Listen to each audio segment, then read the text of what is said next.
Welcome back, and on the local scene, 10 students receive scholarships and over 100 more receives bursaries, complements the General Employees Cooperative Credit Union GECU. GECU this morning hosted its 14th annual awards ceremony for successful students at CPEA under the theme Success Through Perseverance. In her remarks, Chairperson of the Scholarship Committee in Minerva Glasgow urged students to persevere and strive for excellence in all areas of their lives. While President of GECU, Kelvin Pompey, reminded students that a scholarship does not mean it's a free education, it's an investment by the company for a better future. The Ministry of Health will next week begin the recruitment of 5 young volunteers to form part of a nationwide campaign to educate the public of potential mosquito breeding sites. The Public Health Department will provide training for young volunteers. Minister Brown said no one will be denied the opportunity to serve as a volunteer, as persons across all sectors are welcomed. An experienced Vincentian hotelier is of the view that anyone operating a cobblestone hotel would find it difficult to pay a monthly rent of $24,150 given the economy of St. Vincent and the Grenadines. Both Anne Joshua and Basil Charles received the cobblestoning through a bidding process, correct?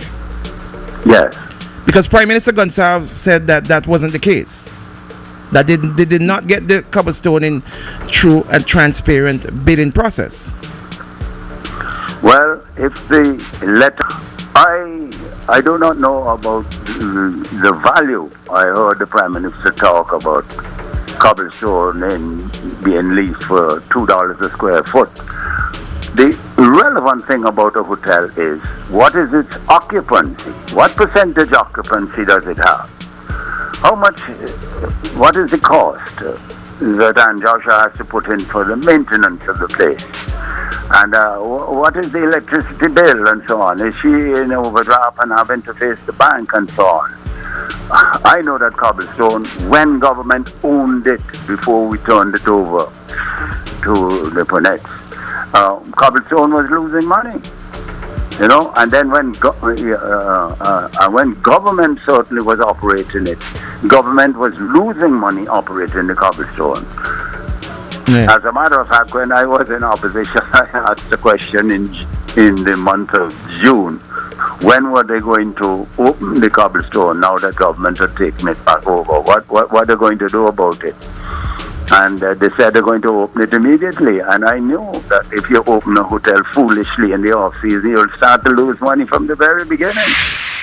Former Prime Minister Sir James Mitchell, who himself operated the Frangipani Hotel in Beckwith for decades, made the comment while being interviewed last Friday on OMG Morning Show on Boom 106.9 FM. Yes. So a rent of $24,000. Is that enough for cobblestoning at $2 per square foot? Hotels making money these days, Sir James? The point I'm trying to make, Ben, you can't just look at something like that that says $2 a square foot and the value of the building. The importance is location.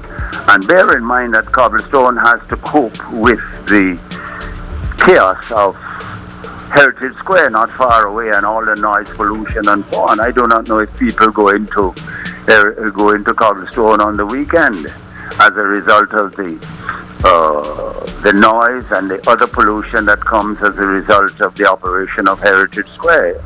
Certainly, I wouldn't be interested in operating as a hotelier. I think and Joshua has survived there very well, and I suppose if it goes through the bidding process, she would bid again. Whether she would bid the same figure is something else. I don't know. There's speculation. But she has been able to soldier on there in St. Vincent and help tourism. I think she should be, among other things, awarded an MBE for her efforts. Wow. A march and rally will be held in Argyll as part of this year's Emancipation Day celebrations. The Emancipation Festivity Committee plans to host the event on August 1st under the theme, Celebrate Deliverance, Repair the Damage. Chairman of the Emancipation Festival Committee, Oscar Allen, says that at the rally, there will be educational addresses and performances related to the theme. Mr. Allen says the event will also symbolize different aspects of enslaved people's experience. Addresses at the rally are expected to come from a head teacher of the St. Vincent Grammar School, Curtis King, and educator, Dr. Deborah Providence. CIB First Caribbean International Bank has launched its new insurance agency in St. Vincent and the Grenadines. The CIB First Caribbean Home and Auto Insurance is being offered in partnership with Massey United Insurance Limited, which operates in 19 territories across the Caribbean. Customers will be able to get the insurance they need right where they bank and can also make payments and file claims conveniently at the bank's Halifax Street location. Director of Insurance at CIB First Caribbean, Mr. Paul Innis, speaking at a ceremony on Tuesday evening to officially launch the insurance agency, said that St. Vincent and the Grenadines is the 6th of 8 territories in which the bank is establishing an agency network in 2016. The first 5 countries are Barbados, Grenada, Cayman Islands, St. Lucia, Turks and Caicos, and the Turks and Caicos. Similar launches are scheduled for Antigua and St. Kitts in the coming weeks. Mr. Innis said customers will be able to pay online, in branch via credit card, or even by SMS. According to Mr. Innis, customers will be able to select and benefit from a broad scope of insurance protection, such as personal liability, public liability, liability to domestic workers, rent and alternative accommodation under the Home Insurance Protection Plan. The Ministry of Health, Wellness and the Environment will next week commence the process of recruiting some 500 public health volunteers to be trained in public health education. Minister of Health Luke Brown, in a statement on July 26, said these volunteers will be tasked with providing householders with information on mosquito-borne diseases and how to protect themselves, among other things. He said his ministry is hoping to begin the recruitment process on August 2, 2016. Minister Brown says a Zika hotline has been set up by the Ministry of Health, and persons can apply to become public health volunteers by calling the hotline number, that is 457-2561. The health minister said the minimum age for volunteers is 15 and added that volunteers can be drawn from a wide cross-section of the society. Zika is generally a mild viral disease that is spread by the bite of an infected female Aedes aegypti mosquito, the same mosquito which spreads the dengue fever and the chikungunya. If bitten by a mosquito infected with the Zika virus, you may experience fever, headache, rash, joint and muscle pain, and in some cases, red eye. Other associated symptoms of Zika viral disease are abdominal pain, vomiting, and diarrhea. Zika viral disease has been associated with microcephaly, a condition which causes babies to be born with unusually small heads if their mother was infected with the virus within the first 3 months of pregnancy. So pregnant women in particular need to protect themselves from being bitten by mosquitoes. In adults, Zika viral disease may cause Guillain-Barré syndrome, which causes muscle weakness and paralysis.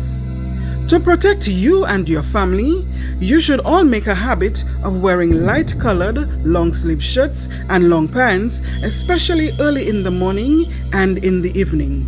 Use mosquito repellent on exposed skin and on clothing. Ensure drums and other water storage containers are properly covered. Inspect your premises for breeding sites for mosquitoes at least once a week and remove anything which can cause breeding. Protect yourself and your family. Reporters Without Borders (RSF) has sent a letter to St. Vincent and the Grenadines Prime Minister Dr. Ralph Gonsalves and the Minister of Information Camille Gonsalves addressing concerns with the cybercrime bill currently being debated in Parliament. RSF calls for the revision of several clauses that are extremely damaging to the free flow of news and information and to public debate. On Monday, 25 July 2016, leader of the Democratic Republican Party, DRP, on IKtv declared her concerns about the bill as well. More local news when we come back.